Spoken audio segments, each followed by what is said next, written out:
Well, Larry is a legend in the comic book world for his work on G.I. Joe and numerous other characters. A lot of people don't know that Larry is also a military veteran and a master of martial arts, having studied Kudokan, Judo, Kyudo, and Aikido, which is the Japanese art of drawing the sword. Larry's also an accomplished musician and actor. Hang on a minute. I'm going to clear my throat. I don't know why that's been bugging me lately.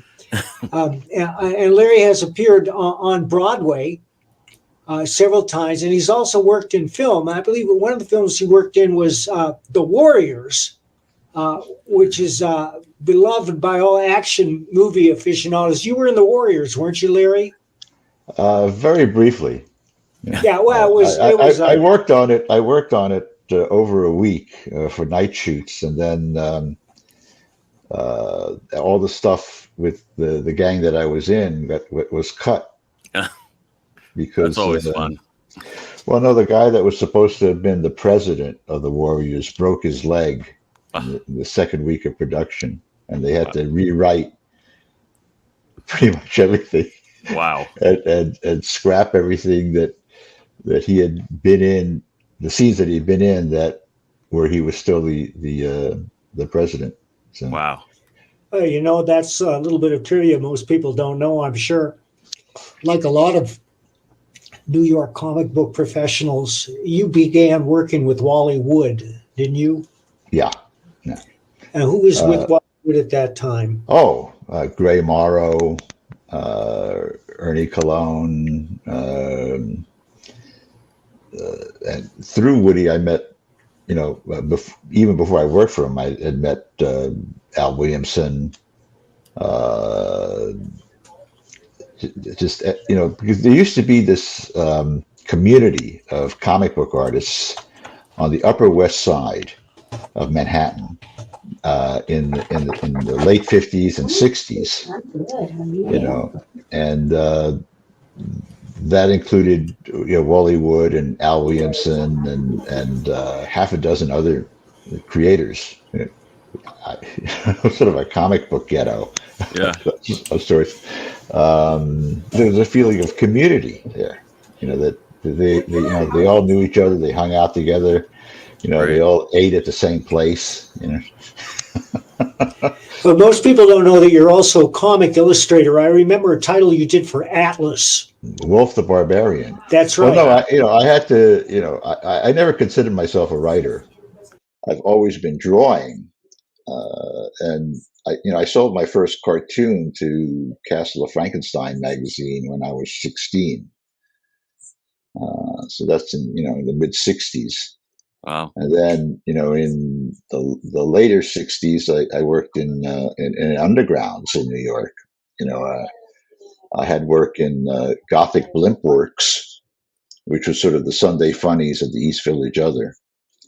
And the other creators that were, that was at first it was edited by Von Bodie, and then it was taken over by Trina Robbins and Kim Deach, and the other artists and writers that were represented in that tabloid were R. Crumb, Spain Rodriguez, Art Spiegelman, Jay Lynch.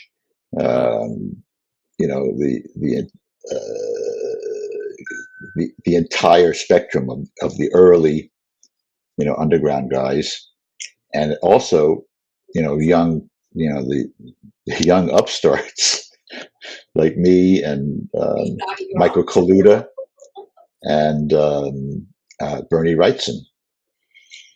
We all got our first stuff printed in Gothic Blimp Works. Well, I knew Spain Rodriguez. I never, I think I met Crumb once, much later.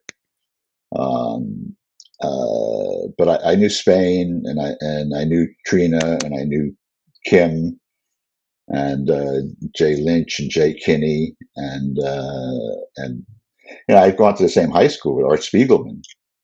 So Oh, wow. and I went to the High School of Art and Design in New York City, which graduated more comic book artists than Wow. than any 10 other high schools put together.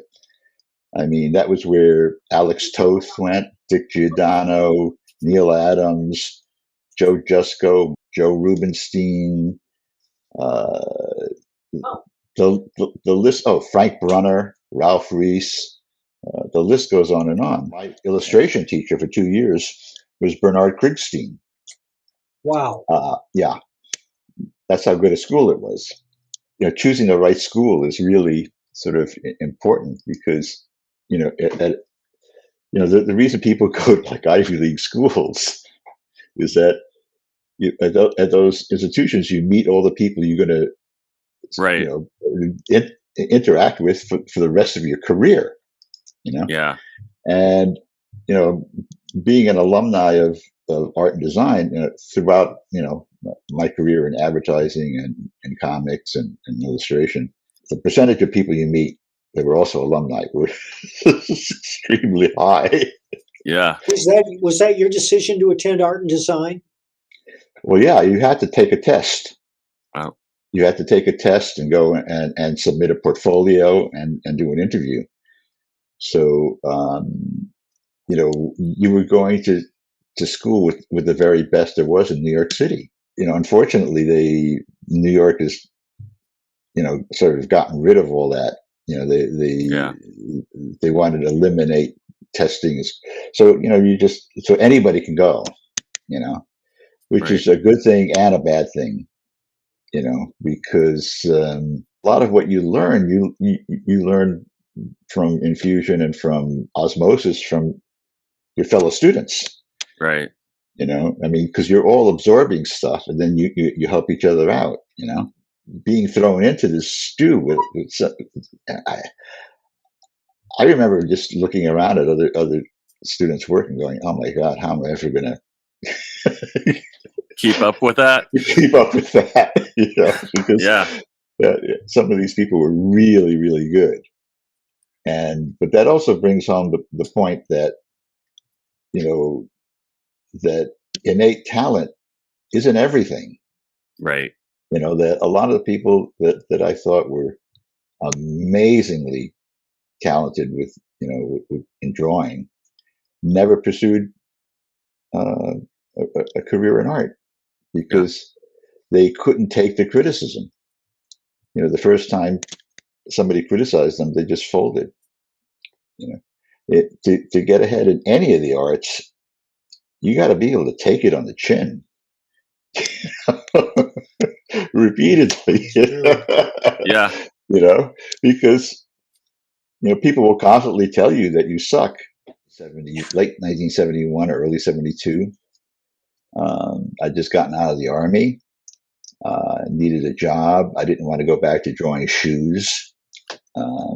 So my friend Ralph Reese hooked me up with Wally Wood, and I became his assistant. I would artograph pages and look up scrap and do backgrounds, and the first thing he did was he taught me how to letter.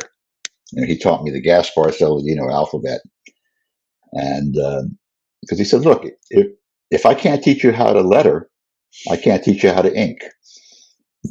This is all interesting.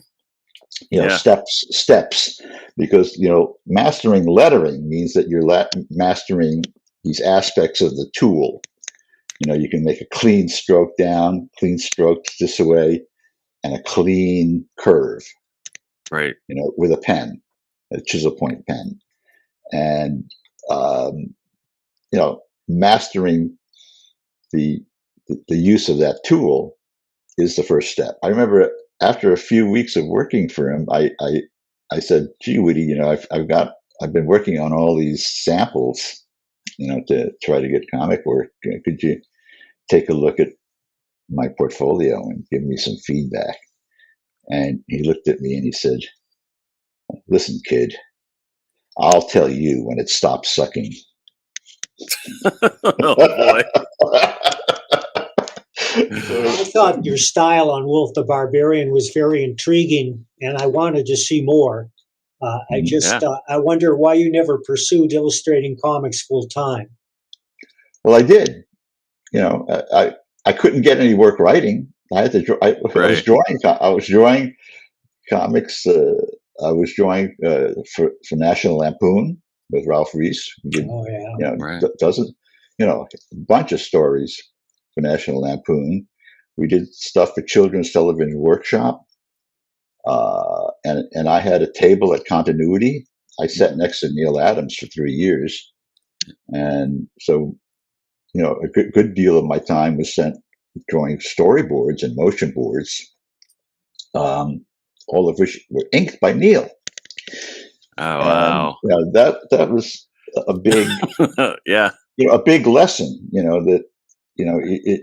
When somebody who's really good, inks and corrects your stuff, you learn an awful lot. You learn, basically you learn what to stop doing. Don't do that anymore.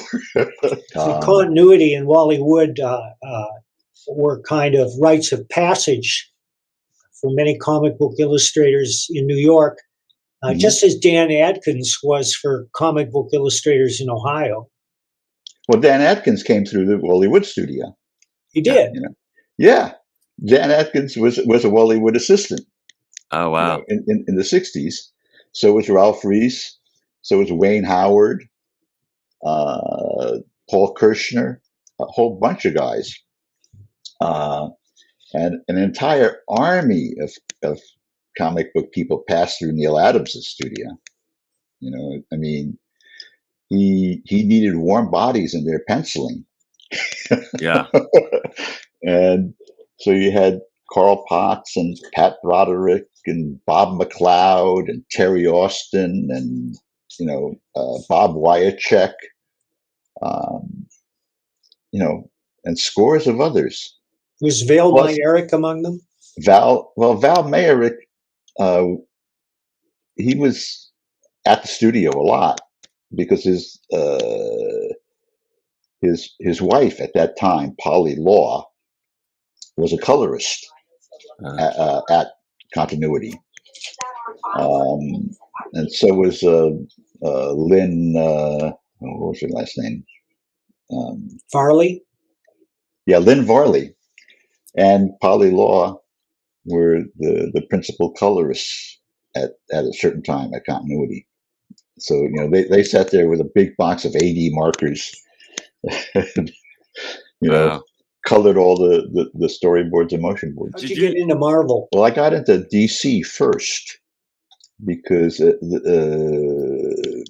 Neil Adams was entrenched in DC, and he basically stuck his foot in the door and kept it open for a bunch of people. I mean, he's the one that got DC to use Jeff Jones for covers.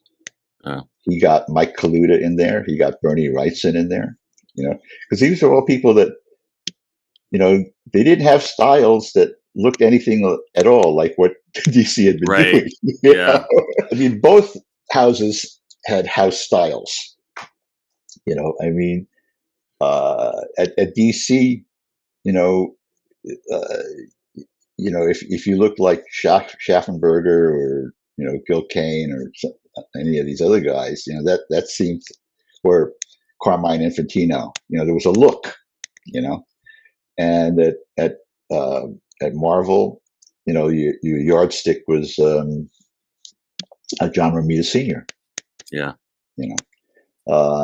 And these more illustrative styles, were like, the editors at that time didn't know what to do with them.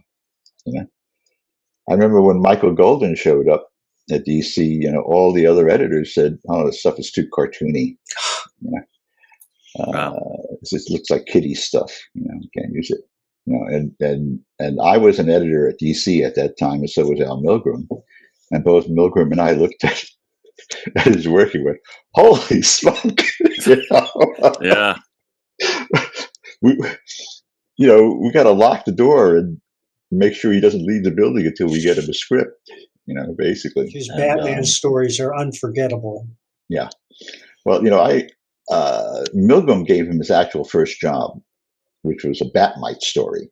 It was like a short Perfect. Batmite story, and then while he was doing that, I convinced Russ Heath to ink Michael Golden on Mr. Miracle. So I got him to do 2 issues of Mr. Miracle, both inked by Russ Heath, and only one of them was ever printed.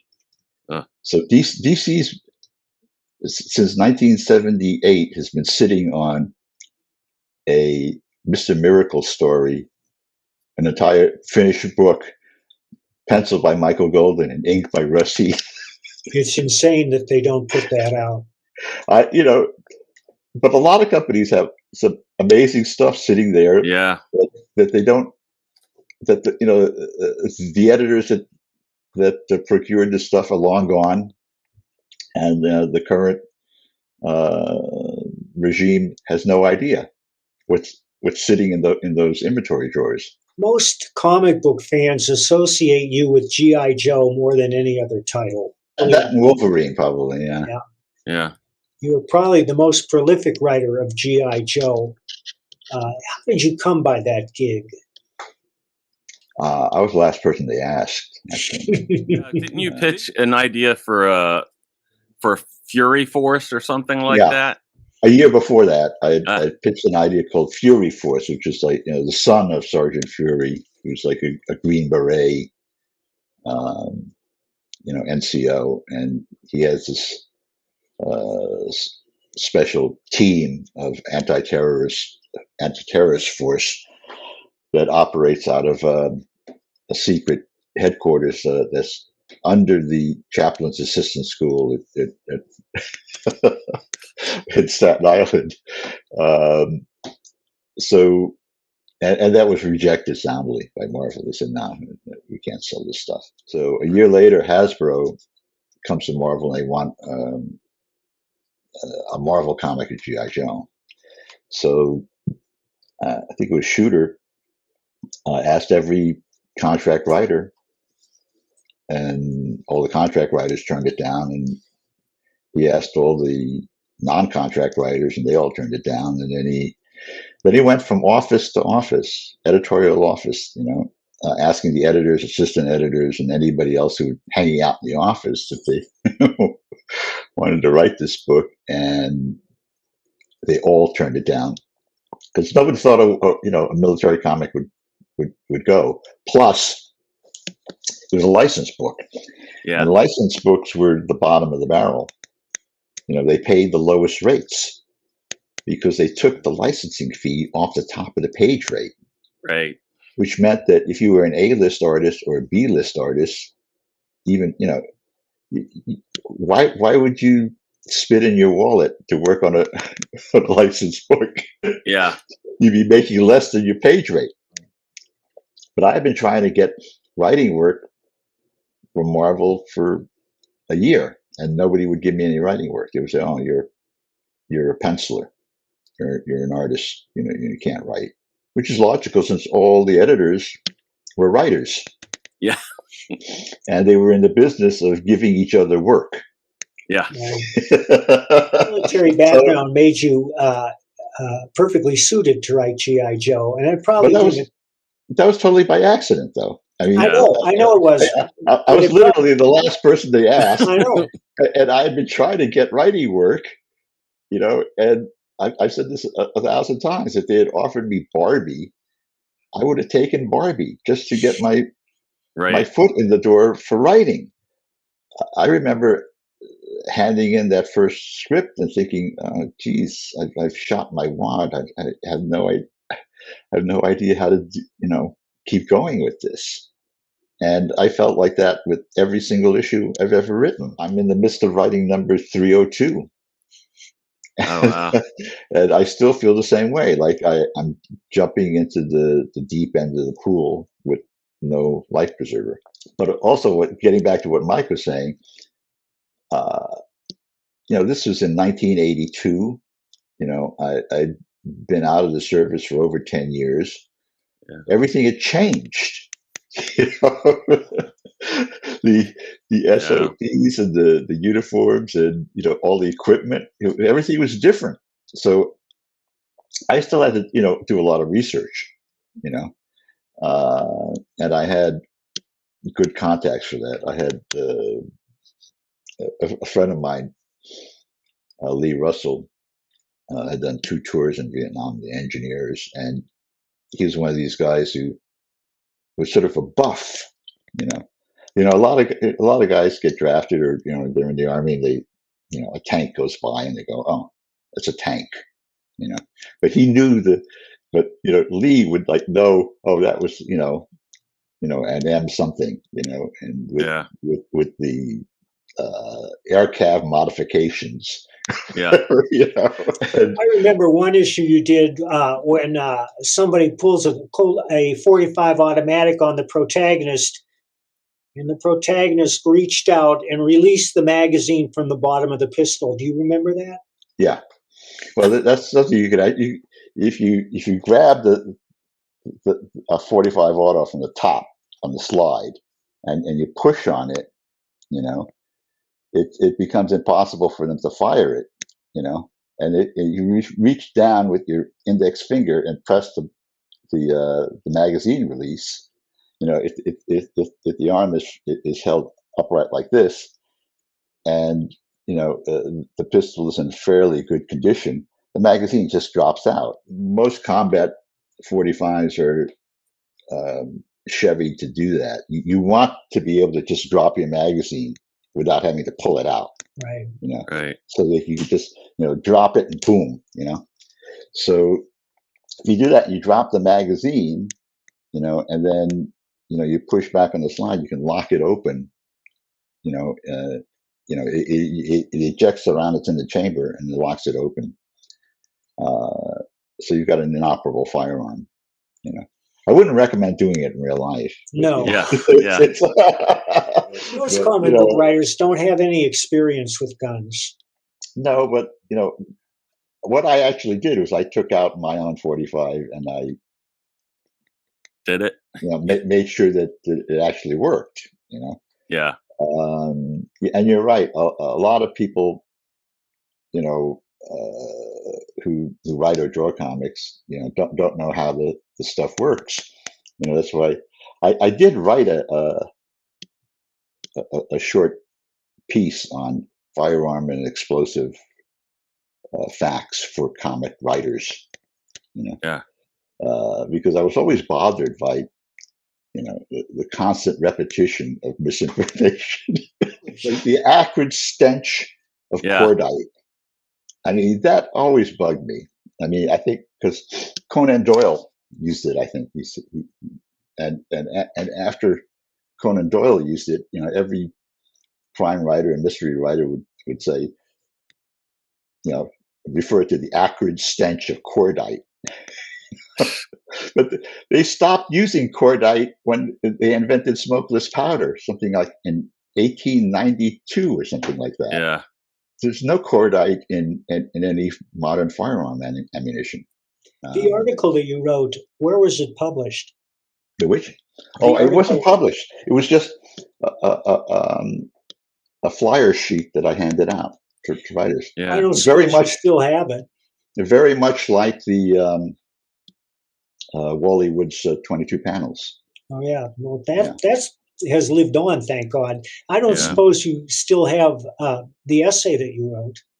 Yeah, I have it digitally someplace. Yeah, I would love to see that. It's all about things like, you can't put a silencer on a revolver. Yeah, and nomenclature. It's like it's a magazine. Not a clip. A clip is something different. A silencer is a misnomer. It's a suppressor. Yeah. Things like that. Because a lot of stuff has been just promulgated and passed on. And it's wrong. It bugs me. I still see in movies and TV shows snipers, attaching a scope and then using it. right away. And then after they've attached the scope, they're fiddling with the knobs. And in half those cases, the supposed knobs they're fiddling with are the protective covers that keep you from messing with the settings of the actual knobs. You have to unscrew those things. So all they're doing is like unscrewing and screwing Yeah. back on the covers, and it's like, man. But if you put a scope on a rifle, you have to go out to the range and you have to zero that thing. Yeah. Because it's going to, the scope isn't automatically going to align, with your barrel. You have to make it align. Yeah. Did you see American Sniper? I think so, a while ago. Yeah. Do you recall if they got it right? They got a lot of the stuff right, but again, the most egregious thing that they get wrong in sniper movies is like the image they see through the scope. I mean, if you can see a person's face through a rifle scope, you're close enough to like hit them with a brick. Right. If your target is 200, 300 yards away, their head is going to be like a pinpoint in that scope. I just watched a movie called The Red Ghost, Nazi Killer. It's a Russian movie about a Russian sniper during World War II. Mm-hmm. And from his position several hundred yards away, he drops 5 guys with 5 shots. Well, that's not impossible, Yeah. I mean, Carlos Hathcock, did better than that in Vietnam. He was like, I think, the highest scoring sniper in Vietnam. He took out a VC officer at over a mile. Wow. Yeah, but he had with a Ma Deuce 50 caliber with a scope mounted on it, and the darn thing doesn't even have a trigger, let alone a set trigger. It's got a spade that you have to push with your thumb. And you can't really set it for single shot. You just got to do it the correct pressure. And he dropped the guy. There's some stuff that you see in those sniper movies that are totally, the whole thing about, shooting right through the scope. Right. And the bullet going right through the guy's eye. Yeah. Yeah. Saving Private Ryan is an example of that. Well, Saving Private Ryan, they had a left-handed sniper in World War II, which was like, no. You had to be right-handed to qualify for sniper school. Because everything ejects is on the right, right? And if you watch Private Ryan, he's shooting a bolt-action rifle left-handed, and the bolt is on the right. So, he's got to like, the machinations he has to go through to reload it are totally impractical. Well, boy, that I thought that was a neat scene. Now it's ruined. I know. Carlos Hathcock was the inspiration for Stephen Hunter's Bob Lee Swagger. Right. Are you a Stephen Hunter fan? I've read the stuff, but Hathcock actually was injured fairly severely at the end of his last tour. Severe burns. I didn't know that. Yeah, and that's when he became an instructor, I think, at the U.S. Army Marksmanship Program, and I believe it was at Benning at the time. Yeah. Your martial arts experience has also affected the way you write or draw fight scenes. I like to have cause and effect in my fight scenes. I think the turning point in American audiences with this type of fight visualization happened after The Matrix. Because prior to The Matrix, the majority of fight scenes in American movies were more balletic. They were intercuts. Like I would like swing, and then you'd cut to like a guy, right? Right. That's how they did it. Yeah. You've seen The Treasure of the Sierra Madre. Yeah. That's probably the most realistic fight scene I've ever seen in a movie. Yeah, but that was because it was closer to the the Asian martial arts movie type of action where you see both figures. Yep. Right. You see the whole action, and it's not boom boom boom boom intercut. No, you it see was also cuts. realistic because they're clumsy, they miss, they end up tussling on the floor and rolling around. Yeah, and when the Matrix happens, all of a sudden the American audience is seeing exactly how it's done, the cause and effect. Right. And they're full figures filling the frame. Well, Chinese cinema had been doing that for a couple of decades before The Matrix. Sure. And of course, Bruce Lee came out before The Matrix. Mm-hmm. So there were examples of beautifully choreographed fight scenes. I'm not saying they're realistic, but to the audience, they were a revelation because you could see the moves unfolding in real time and know that the actors weren't pulling any tricks or special effects legerdemain. Exactly. And that's, once that genie was out of the bottle, you couldn't stuff it back in. It's very, it's unheard of to be able to do a fight scene the way they would do a fight scene in an old John Wayne movie anymore. Right. And The Matrix is the watershed. Thing you try to have the cause and effect and everything with, well, even if it's fantastic. Yeah. I like that. See the cause and effect, and I like to see it, clearly shown in the visuals. Right. To me, it always bothered me about captions that explain. They explain it. What's supposed to be going on in the picture. Show don't tell. Yeah, that when I started doing G.I. Joe, I didn't use any captions or thought balloons, which was sort of anathema at the time. Right. Because in 1982, comics were extremely caption heavy. Right. Stealthily he entered the room as the ambient rays of moonlight streamed across. And I'm going, you should show that in the picture, not explain it. You should absorb the story the way you absorb a movie, through the dialogue. Exactly. And the action. And from what you see. Right, from what you see. And, there's a lot of writers, comic writers out there who don't have that good a visual sense, I guess, because,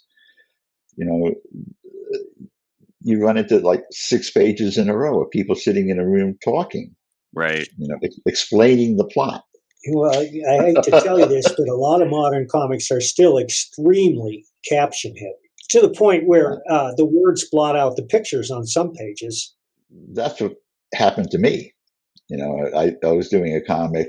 I had spent an entire day doing this elaborate background, for the Himalayas and clouds scudding and, rays of sunlight streaming through these clouds and mists in the valley and all that stuff. And the writer decided to cover it all up with something like 10 captions.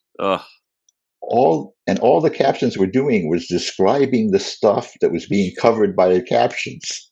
Well, there's something about the comic book form that encourages novices to look at a panel and say, well, there's a panel, I better put some words there. Right. Yeah. I write plots. I describe what's going on, and then the artist draws it, and then I go back in and I put in the dialogue and the transitional captions, which are always things like the next day. Right. Or, meanwhile, in Vladivostok, I think you still need those types of captions. Oh, you don't write full script? No, I don't. I've never written full script because I like to give the artist as much leeway as possible. I don't know how to write a full script. Well, I always write full script, but I'm aware of visual storytelling, so they're not very verbose. And the reason I do that is sometimes it's important for the artist to know what the character is saying so that he can draw him correctly or help him act appropriately. Right. Well, so yeah, but there's a lot of writers who do not have a visual sense, Right. you know. Right. And I remember getting a script once where the writer said, "Okay, in this panel, J. Jonah Jameson is looking out his office window on the 38th floor of down at the street, and 38 floors down, Peter Parker is coming down the sidewalk, and Peter Parker is looking into a wastebasket on the corner of the street, and in the wastebasket there's a copy of the Daily Bugle, and on the front page of the Daily Bugle there's this headline that reads blah blah blah." And I called the editor and I said, you can't get that into one panel. Yeah. You know? And the editor was like, "Why not?" And I spent 15 or 20 minutes trying to explain why that was impossible to do. You just need 2 insert panels. And people either have a visual sense or they don't Yeah. have a visual sense. I did work on a movie once called The Wanderers, about I love gangs that movie. in the Bronx, where the lead character was supposed to, be a would-be cartoonist. So I had to draw everything that he was supposed to be drawing. And in one scene, he's on the phone talking to his girlfriend, and he's drawing her head on the wall as he's talking to her. And so they set it up so that I had to like crouch behind the guy with my head under his left armpit, and my arm through the sleeve of his jacket, and so that you saw his head, his head, and my hand. Yeah. And I had to I had to look at and draw at an angle like this, Yeah. And so, I'm drawing this, and I got the girl's picture in my left hand, trying to draw her on the wall. And the director said, it doesn't look natural. I can't get it to, And I'm thinking, of course you can't make it look natural. I think that was Richard Price's first novel. Yeah, it was a Richard Price thing. And it contains the unforgettable line, "The Wongs are watching, the Wongs are waiting. When the time is right, the Wongs will make their move." Well, the thing is that the director got so frustrated, he said, "Okay, scrap this idea." And he takes the pencil out of my hand and he hands it to the actor, which is like a 17-year-old kid. He says, "Okay, that's not going to work. Here, you look at the picture and then you draw her face yourself." And the kid looks at him and goes, "What? I can't draw." And the director said, "Well, just do it." And the entire crew is standing there telling the director, "The kid can't draw." And the guy, here he was directing a movie, and he couldn't understand that this was impossible. It was mind-boggling. What happened to that scene? I don't know. I've seen the movie, but I think they ended up using the footage with my hand in it.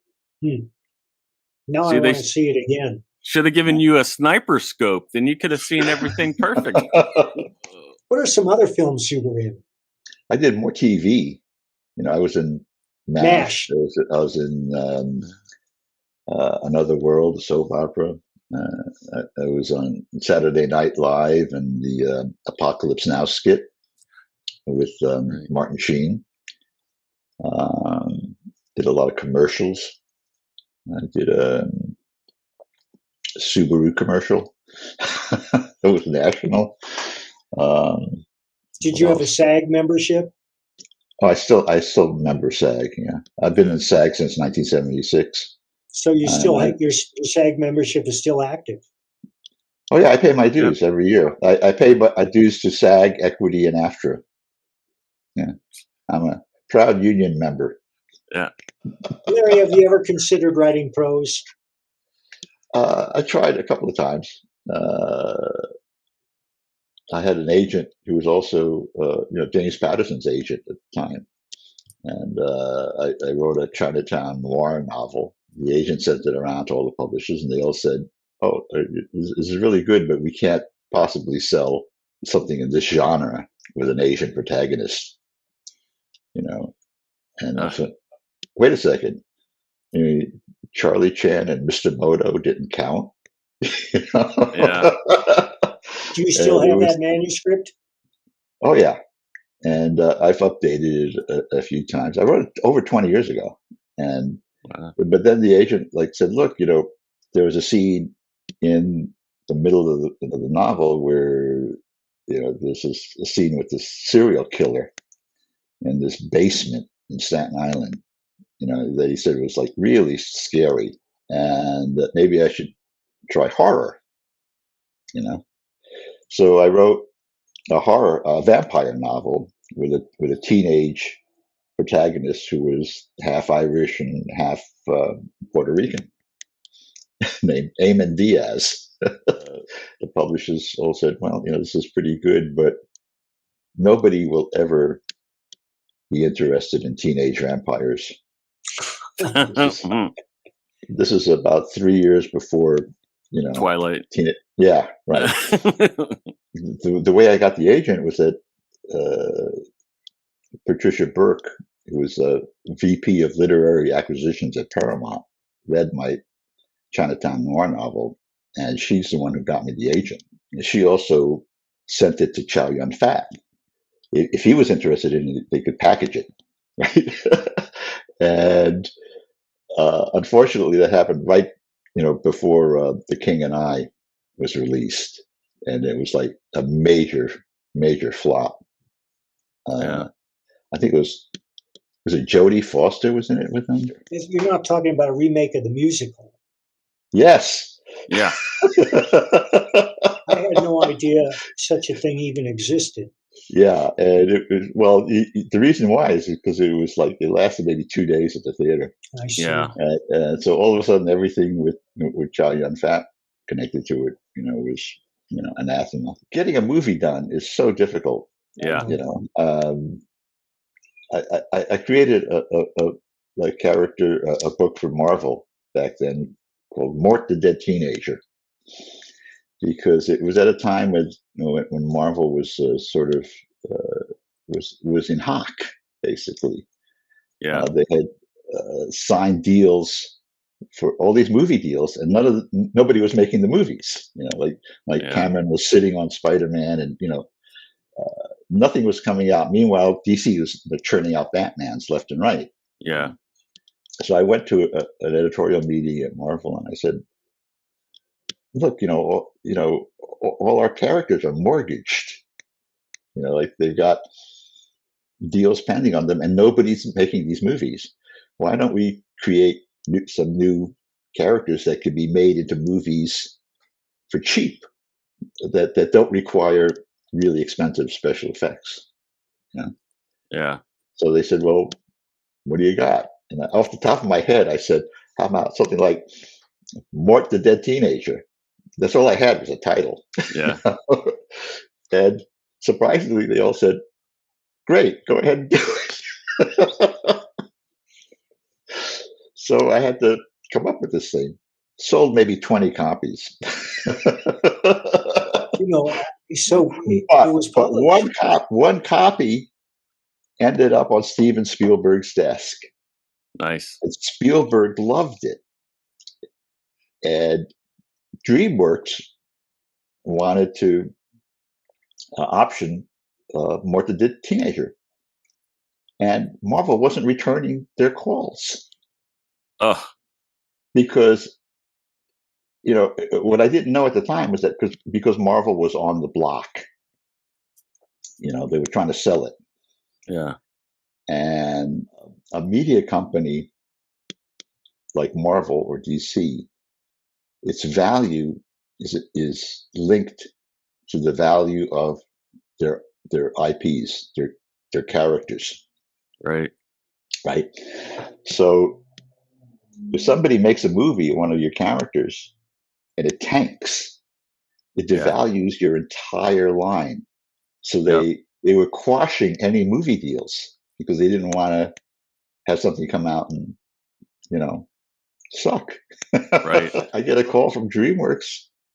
They said, "How come?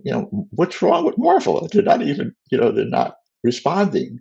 I tried to explain what the situation was, and they said, "Look, would it help if we had Steven talk to Stan?"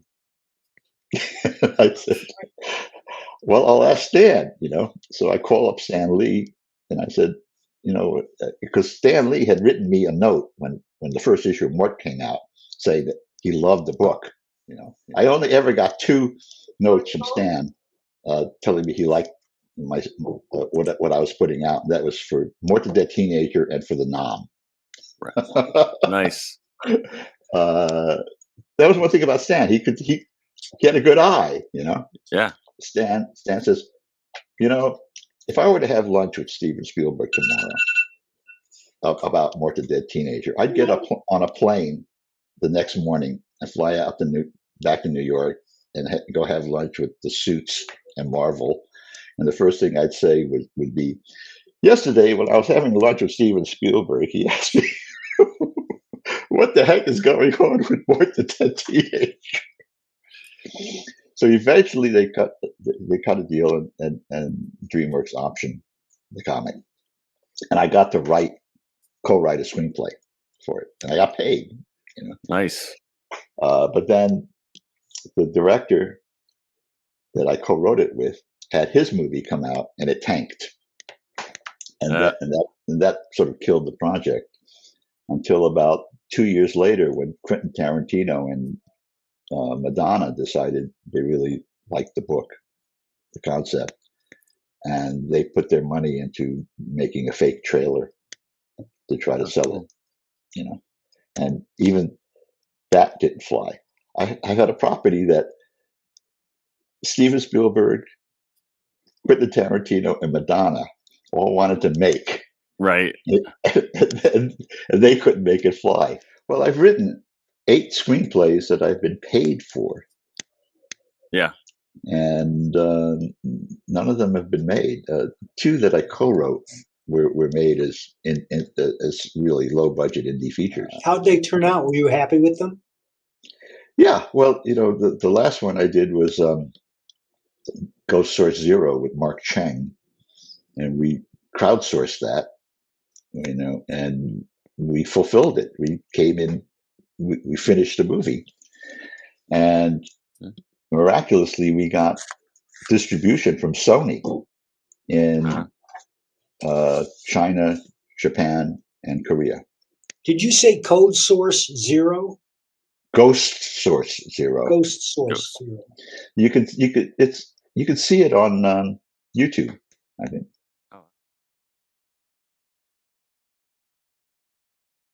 It was all shot in New York and New Jersey. Nice. Were you in it? No. No. Neil Adams is in it. Oh, wow. He plays a computer expert, actually, and he was really good. How bad? What do you got coming up? Is there anything you want the folks to know that you're allowed to talk about? Well, that's a problem. I know. Everything is covered by NDAs these days. Yep. I can't say that G.I. Joe is going to continue. I just can't say where. I've been working on a couple of graphic novel projects. I just got a deal offer on 3 100-page graphic novels from the publisher. I got 2 NFT projects I've been working on, and I've been busy. Fun. Well, is there anywhere you like people to follow your stuff online? I have a Facebook page. I have a fan page, and I have a personal page. All I right. have a fan page called Larry, been faking it all my life, HAMA.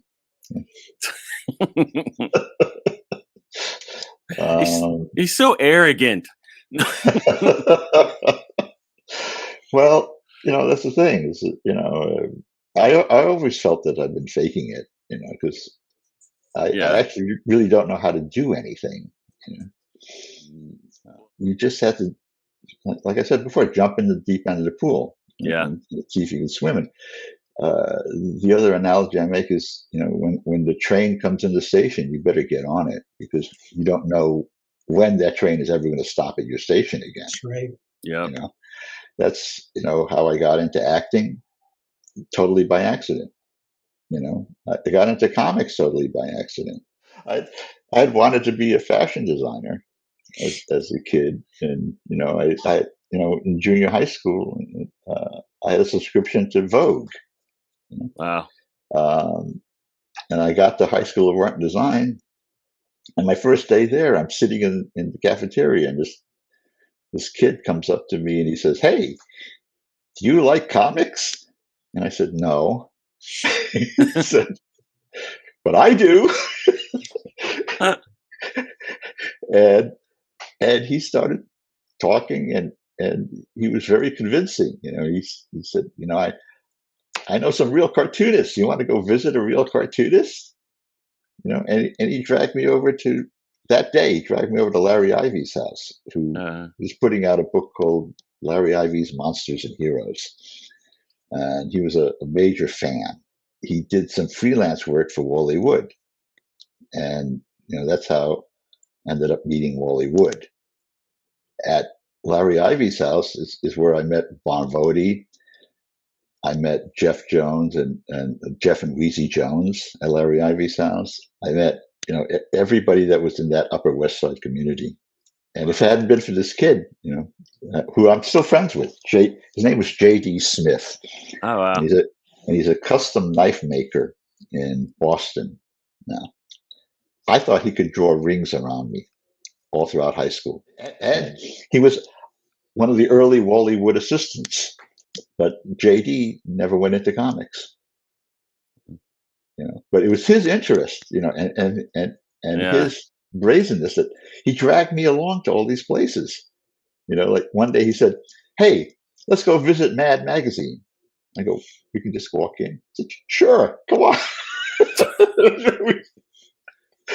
And we go, and he was really charming. He'd say, "Oh, can we come in and look at the covers on the wall?" Because they had all the covers, Wow. like Kelly Freas paintings framed on the walls. And we'd go in there, and they let us hang out in the hall and stare at the paintings. And we would stare at Kelly Freas's Block of Ice painting that he did for a cover for Mad. Wow. And we'd just stare at it like half an hour. And sometimes the artist would come in. That's where I first met Sergio Aragones. Wow. At the Mad office. And then one day, JD says, "Hey, let's go visit Help magazine," which is what Harvey Kurtzman was putting out. So we go to, and these were all within walking distances of the High School of Art and Design. Wow.